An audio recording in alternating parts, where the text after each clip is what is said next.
रुपाली चाकणकर यांना अटकेची भीती? संपादक दत्तात्रय खेमनर यांचा आरोप. रुपाली चाकणकर या एसआयटीच्या तपासात सहकार्य करत नाहीत आणि चौकशीसाठी नाशिक येथे हजर राहत नाहीत.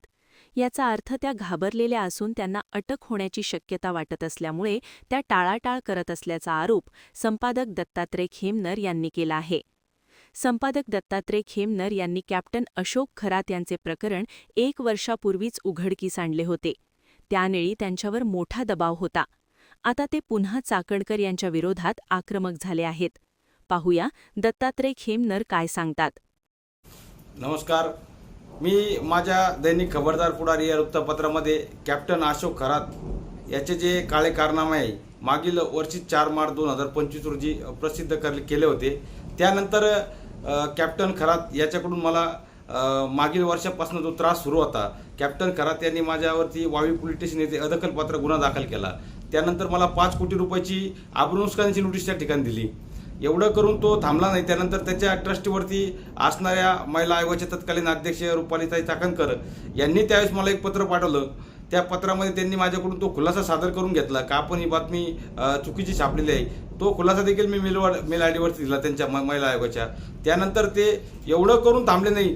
त्यावर त्यांनी जिल्हा पोलीस अधीक्षक यांना माझं वृत्तपत्र बंद करण्यासंदर्भात व माझ्यावरती कायदेशीर कारवाई करून गुन्हा दाखल करावा असं एक पत्र दिलं.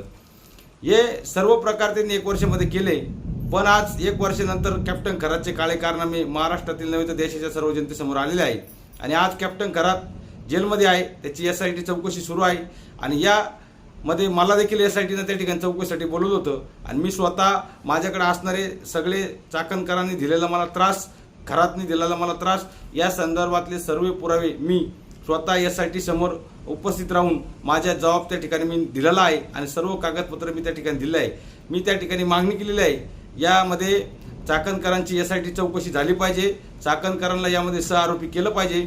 आणि त्यावरती एसआयटीना चाकणकरांना समज देऊन त्या एसआयटी चौकशीसाठी उपस्थित राहण्यासाठी सांगितलं.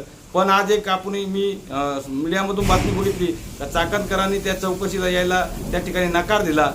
म्हणजे चाकणकर आपण बघितलं असेल तर खऱ्या अर्थानं त्यांना आता ती अटक होणार आहे. ती भीती त्यांच्या मनामध्ये आहे का आपण जे चुकीचं काम केलेलं आहे त्याचा खऱ्या अर्थाने आता त्यांना ते पश्चाताप त्या ठिकाणी येत असेल.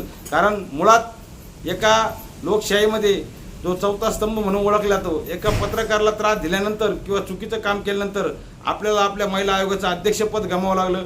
आपल्याला आपल्या राष्ट्रवादी काँग्रेस पक्षाचं महिला प्रदेश अध्यक्षपद गमावं लागलं. आणि आता आम्ही एसआयटीकडे मागणी केलेली आहे. रुपाली चाकणकर यांना कॅप्टन खरात यांच्याबरोबर असणारे लागेबांधे आणि मला जो त्रास दिला याच्या आधारे त्यांना त्या सहआरोपी करा. आणि रुपाली चाकणकर यांना तात्काळ अटक झाली पाहिजे. ही अटक त्यांना होणार आहे हीच भीती त्यांच्या मनात आहे. त्यामुळे ते त्या एसआयटी चौकशीसमोर यायला घाबरत आहे. आणि त्यांच्या काही ज्या लोकांकडून सोशल मीडियातून आजही मला त्रास द्यायचं काम चालू आहे त्यांच्यावर देखील मी येणाऱ्या काळात कायदेशीर कारवाई करणार आहे. नमस्कार.